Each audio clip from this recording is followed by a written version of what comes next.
Hello friends, in this video lecture I am discussing with you the salient features of the Indian Evidence Act 1872.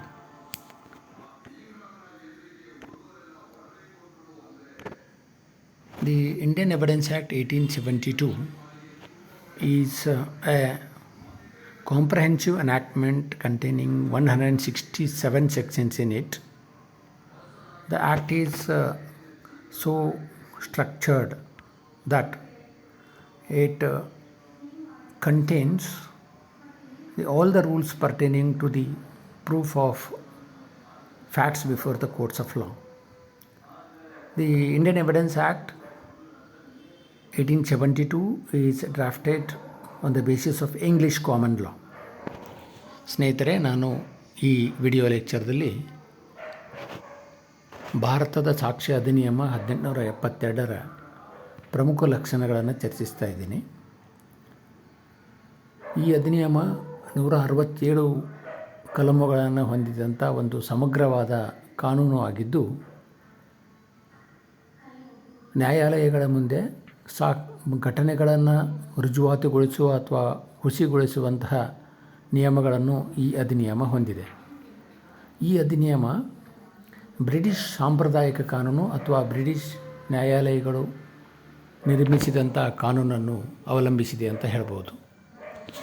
So secondly, it is a procedural ಲಾ.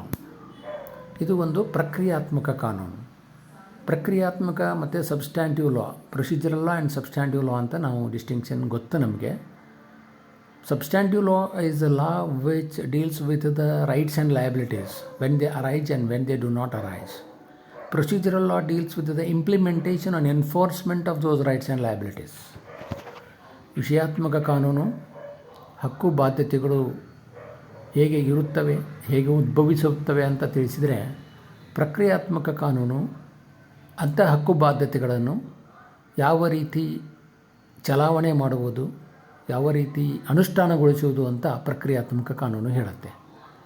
ಈ Indian evidence act, ಭಾರತದ ಸಾಕ್ಷ್ಯ ಅಧಿನಿಯಮ, it's A procedural ಲಾ. ಇದೊಂದು ಪ್ರಕ್ರಿಯಾತ್ಮಕ ಕಾನೂನು. ಯಾಕಂತಂದರೆ ಯಾವ ರೀತಿ ಘಟನೆಗಳನ್ನು ನ್ಯಾಯಾಲಯದ ಮುಂದೆ ಸಾದರಪಡಿಸಬಹುದು, ಹೇಗೆ ರುಜುವಾತುಪಡಿಸಬಹುದು, ಹೇಗೆ ರುಜುವಾತು ಶುಚಿಗೊಳಿಸಬಹುದು, ಎಲ್ಲ ವಿಷಯಗಳನ್ನು ಈ ಕಾನೂನು ಹೇಳೋದ್ರಿಂದ ಇದು ಒಂದು ಪ್ರಕ್ರಿಯಾತ್ಮಕ ಕಾನೂನು ಅಂತ ಹೇಳ್ಬೋದು.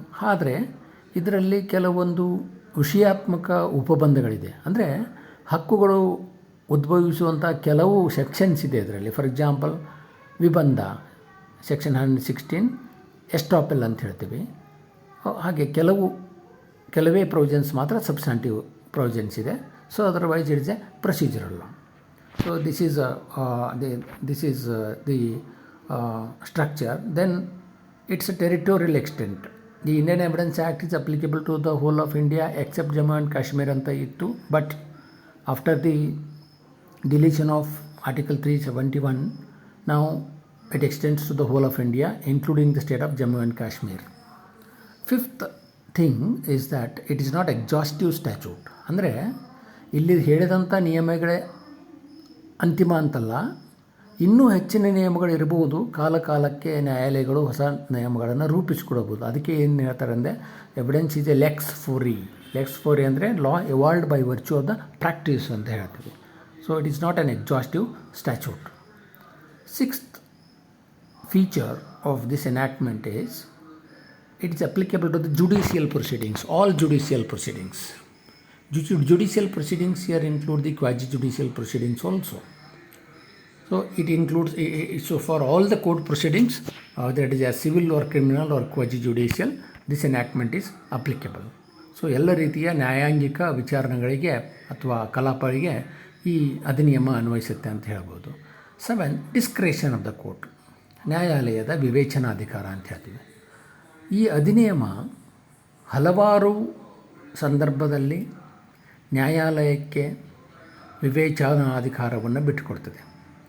ನ್ಯಾಯಾಲಯದ ಮುಂದೆ ನಾವು ಎಷ್ಟೇ ಸಾಕ್ಷಿಗಳನ್ನು ಸಾದರಪಡಿಸಿದರೂ ಆ ಸಂಬಂಧಪಟ್ಟ ಸಾಕ್ಷ್ಯಕ್ಕೆ ಎಷ್ಟು ಸಾಕ್ಷ್ಯ ಮೌಲ್ಯ ಕೊಡಬೇಕು ಅನ್ನುವುದು ನ್ಯಾಯಾಲಯದ ವಿವೇಚನೆಗೆ ಬಿಟ್ಟಿದ್ದು. So whatever might be the evidence produce to the court, the ultimate weightage to that evidence has to be given only by the court at its discretion. So that is discretion of the court. And eighth feature of this act is that this act deals with both oral evidence and documentary evidence. ಈ ಅಧಿನಿಯಮ ಮೌಖಿಕ ಸಾಕ್ಷ್ಯ ಮತ್ತು ದಸ್ತಾವೇಜು ಸಾಕ್ಷ್ಯ ಎರಡೂ ಸಾಕ್ಷ್ಯಗಳನ್ನು ನಮಗೆ ವಿವರಿಸುತ್ತೆ. Oral evidence ಅಂದರೆ ಅದರದ್ದು ಅರ್ಥ ಸೆಕ್ಷನ್ 3ರಲ್ಲಿ ಹೇಳಲಾಗುತ್ತೆ. ನಂತರ ಓರಲ್ ಎವಿಡೆನ್ಸಿಗೆ ಸಂಬಂಧಪಟ್ಟಂಥ ನಿಯಮಗಳನ್ನು ಕಲಂ 59 ಮತ್ತು 60ರಲ್ಲಿ ಹೇಳಲಾಗುತ್ತೆ. ಡಾಕ್ಯುಮೆಂಟ್ರಿ ಎವಿಡೆನ್ಸ್ ಸೆಕ್ಷನ್ 3ರಲ್ಲಿ ಡಾಕ್ಯುಮೆಂಟ್ ಅಂದರೆ ಏನು ಅಂತ ವ್ಯಾಖ್ಯಾನ ಕೊಡಲಾಗುತ್ತೆ. ಹಾಗೆ ಈ ಡಾಕ್ಯುಮೆಂಟ್ರಿ ಎವಿಡೆನ್ಸಿಗೆ ಸಂಬಂಧಪಟ್ಟಂಥ ನಿಯಮಗಳನ್ನು ಕಲಂ 61ರಿಂದ ವಿಶದವಾಗಿ ಕೊಡಲಾಗಿದೆ. ಸೊ ಹಾಗಾಗಿ ಎರಡು ಥರದ ಸಾಕ್ಷಿಗಳು, ಮೌಖಿಕ ಮತ್ತು ದಸ್ತಾವೇಜು ಸಾಕ್ಷ್ಯ. ದೆನ್ 9ನೇದು, the 9th thing is that the act confers protection and privileges to witnesses under some circumstances. Protection to witnesses. For example, the conversations between the husband and wife are protected from being disclosed before the court in the interest of protecting that marriage. ಅಂದರೆ ಗಂಡ ಮತ್ತು ಹೆಂಡತಿಯರ ನಡುವೆ ನಡೆದಂಥ ಸಂವಾದಗಳನ್ನು ನ್ಯಾಯಾಲಯದಲ್ಲಿ ಸಾಕ್ಷ್ಯವಾಗಿ ಕೊಡುವಂತಿಲ್ಲ ಕೆಲವು ಸಂದರ್ಭದಲ್ಲಿ ಅಂತ ರಕ್ಷಣೆ ಇದೆ. ಯಾಕಂತಂದರೆ ಆ ವಿವಾಹ ಮುರಿದು ಹೋಗಬಾರ್ದು ಅನ್ನೋದಕ್ಕೆ ಆ ರೀತಿಯ ರಕ್ಷಣೆಯನ್ನು ಕೊಡಲಾಗಿದೆ. ಪ್ರಿವಿಲೇಜಸ್ ನ್ಯಾಯಾಲಯದ ಒಬ್ಬ ನ್ಯಾಯವಾದಿಯ ಮುಂದೆ, ಅಡ್ವೊಕೇಟ್ ಮುಂದೆ ಕ್ಲೈಂಟ್ ಬಂದು ಎಲ್ಲ ಹೇಳ್ತಾನೆ. For example, an accused comes and tells everything about the crime he has committed to the advocate. Advocate is not, he cannot disclose the same before the court. That will not be an evidence. This is the privilege. This is the privilege available to the client. This is called as privileged communication. So there are protections and privileges to the witnesses.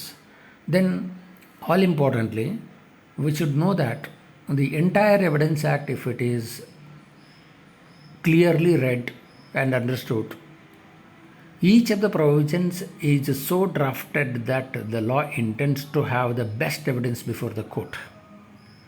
ಈ ಅಧಿನಿಯಮದಲ್ಲಿನ ಪ್ರತಿಯೊಂದು ಉಪಬಂಧವನ್ನು ನಾವು ಸರಿಯಾಗಿ ವೀಕ್ಷಣೆ ಮಾಡಿದರೆ, ಅರ್ಥೈಸಿಕೊಂಡ್ರೆ, ಕಾನೂನು ಯಾವಾಗಲೂ ಉತ್ಕೃಷ್ಟವಾದ ಸಾಕ್ಷ್ಯ ನ್ಯಾಯಾಲಯಕ್ಕೆ ಲಭ್ಯವಿರಲಿ ಅನ್ನೋದರ ಉದ್ದೇಶ ಕಾನೂನದಾಗಿದೆ. ಉದಾಹರಣೆಗೆ, ಕೆಲವು ಸಂದರ್ಭಗಳಲ್ಲಿ ಮೌಖಿಕ ಸಾಕ್ಷ್ಯ ಕೊಡುವಂತಿಲ್ಲ, ದಸ್ತಾವೇಜು ಸಾಕ್ಷ್ಯ ಮಾತ್ರ ಕೊಡ್ತಕ್ಕದ್ದು ಅಂತ ಕಾನೂನು ಹೇಳುತ್ತೆ. ಇನ್ನು ಕೆಲವು ಸಂದರ್ಭದಲ್ಲಿ ಮೌಖಿಕ ಸಾಕ್ಷ್ಯ ಕೊಟ್ಟಾಗ ಪಾಟಿ ಸವಾಲಿಗೆ ಅವಕಾಶ ಕೊಡುತ್ತೆ. ಇವುಗಳೆಲ್ಲ ಉದ್ದೇಶ ಏನು ಅಂತಂದರೆ, ನ್ಯಾಯಾಲಯದ ಪರಿವೀಕ್ಷಣೆಗೆ ಬೆಸ್ಟ್ ಎವಿಡೆನ್ಸ್ ಇರಲಿ, ಉತ್ಕೃಷ್ಟವಾದ ಸಾಕ್ಷ್ಯ ನ್ಯಾಯಾಲಯಕ್ಕೆ ಇರಲಿ ಅನ್ನೋದು ಉದ್ದೇಶ. So all these are the salient features of the Indian Evidence Act. Thank you.